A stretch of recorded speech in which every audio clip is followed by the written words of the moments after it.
संस्कृति, ताल संस्कृति, ताल संस्कृति, ताल संस्कृति। साहित्य कला संगीत का अनुपम ये संगम, आर्ट कल्चर न्यूज व्यूज का संगम ये अनुपम। होंगे साक्षात्कार समीक्षा और करेंगे कुछ संवाद, कलाकार होंगे हर वय के, विशेषज्ञ भी होंगे साथ। सुरताल संस्कृति है ये, सुरताल संस्कृति है ये, सुरताल संस्कृति है ये।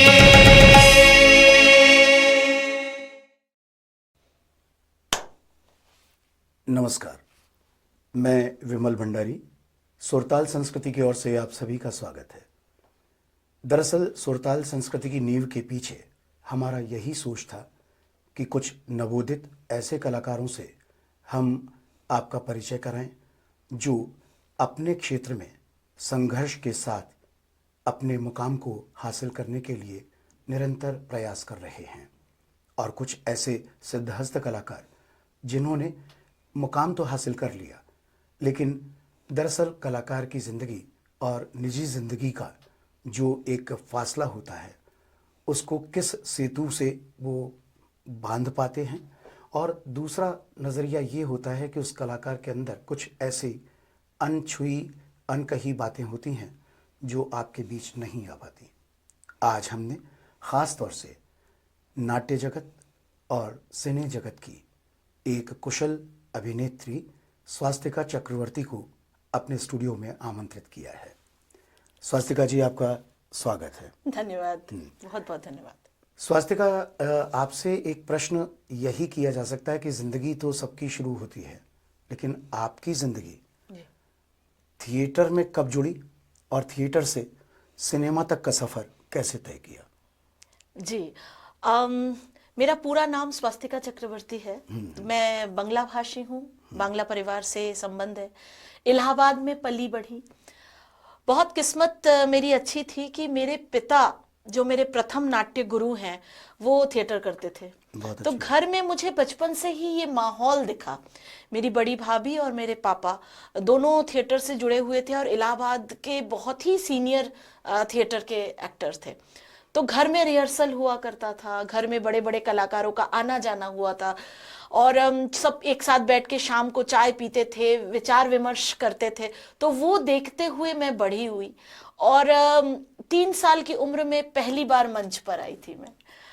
पापा के ही निर्देशन में वो नाटक था, आमी सुभाष बोलछी, एक बंगला नाटक।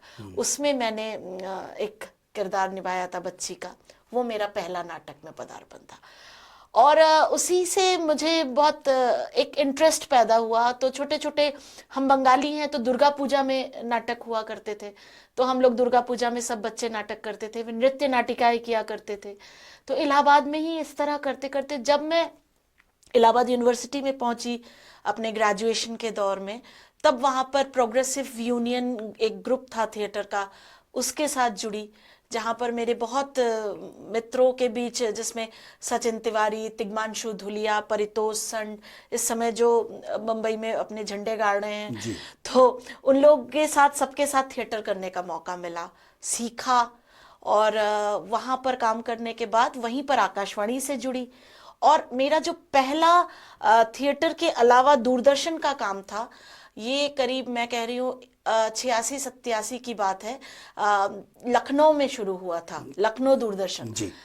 और लखनऊ दूरदर्शन में तोता मैना की कहानी, एक नौटंकी शैली में विनोद रस्तोगी जी के साथ।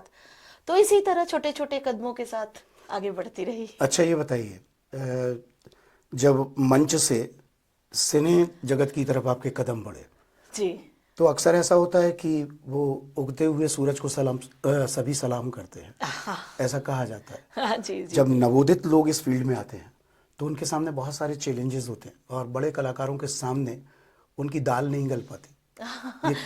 ये कड़वा सत्य है, लेकिन सत्य है। हाँ, दरअसल बहुत कम लोग इस बात पर चर्चा कर पाते हैं। तो मेरा ये सोचना है कि जब आपने सिने जगत की तरफ कदम बढ़ाया तो वहाँ पर लोगों का ये मानना है कि अभिनेत्रियों को खास तौर से बहुत ज़्यादा चैलेंज का सामना करना होता है। देखिए, मैंने जैसा बताया कि मैं इलाहाबाद यूनिवर्सिटी के जिस ग्रुप से जुड़ी थी, उन लोग साल दर साल ना वर्कशॉप किया करते थे, थिएटर वर्कशॉप।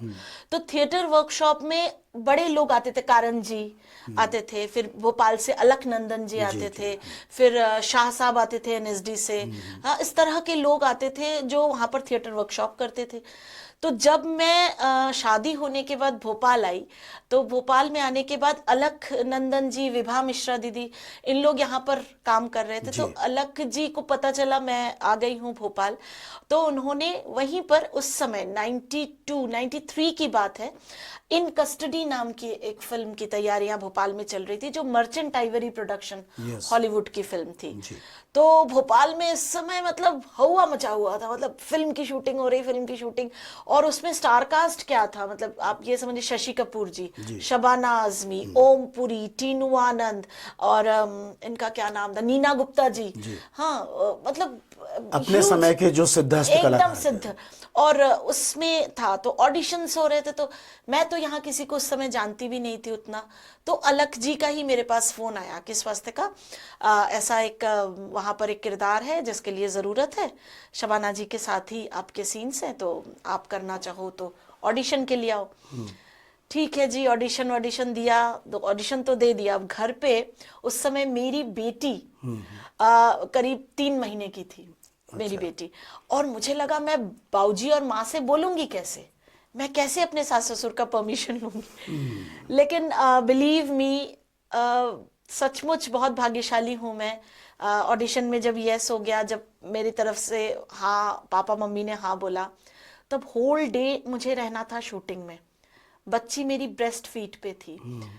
मेरे साथ मेरी जो मेड थी वो जाती थी बच्ची को लेके शूट पे, और मेरे बाऊजी जाते थे, मेरे ससुर जी। He was very senior position in FCI. वो जाते थे कि बच्ची की देखभाल मेड सही ढंग से कर रही है कि नहीं, और बीच बीच में मैं आके उसको ब्रेस्ट फीड कराती थी। तो इस तरह की किस्मत लेके मैं बड़ी हो रही थी। तो ये चला। और एक बड़ा मजेदार वाक्या मुझे याद आया जी। अपने भोपाल में जो इकबाल मैदान है, उसके सामने अभी वो नगर निगम की बिल्डिंग बन गई, वहां पे नीले रंग के छोटी छोटी बालकनीज बनी हुई हैं, जहाँ पे फजल ताबिश साहब रहा करते थे। तो उनके घर पे हमारा एक शॉट था। अब हम सब ब्रॉथेल्स बने हुए थे, वैश्याएं भोपाल से। तो मैं थी, और भी 2-3 लड़कियां थी, और शबाना जी थी। हम लोग बालकनी में खड़े हैं और कैमरा नीचे से लगाया गया है, नीचे, और हम लोग खड़े हैं, और हम लोगों को नीचे देखना है सज धज के। और मर्चेंट आइवरी में से जो इकबाल वो थे, मिस्टर मर्चेंट, जॉन मर्चेंट थे, वो अंदर थे। शाहजहां साहब थे उनके मेन असिस्टेंट डायरेक्टर। वो बालकनी में नीचे बैठे हुए हैं, हम लोग के पाँव के नीचे, और हम लोग इस तरह झुक के देख रहे हैं। नीचे अगर मैंने झुक के देखा तो करीब करीब पूरा भोपाल खड़ा था नीचे, कैमरा। और मैं ना खड़ी जब हुई, शबाना जी थी और भी लोग थे, और मैं देख रही हूं कि मुझे डर ये लग रहा है कि इस तरह के मेकअप में इसमें कोई मेरे पहचान का तो नहीं है। मैं बहुत ज्यादा डर गई थी। और इतने में शाहजहां जो नीचे पाँव के पास बैठे हुए, वो मुझसे कह रहे, स्वस्तिका कॉल समबडी, किसी को बुलाओ, इशारे से, जिस तरह उन लोग बुला। मेरी तो जान में बनाई थी, लेकिन किया। वो भी बहुत इंटरेस्टिंग। देखिए क्या होता है कलाकार की जिंदगी में, सभी तरह के चरित्र उसको निभाने बिल्कुल होते हैं। बिल्कुल। जो कलाकार एक चरित्र में बंद कर रह जाता है, उसकी जिंदगी वहीं पर थम जाती है। बिल्कुल सही।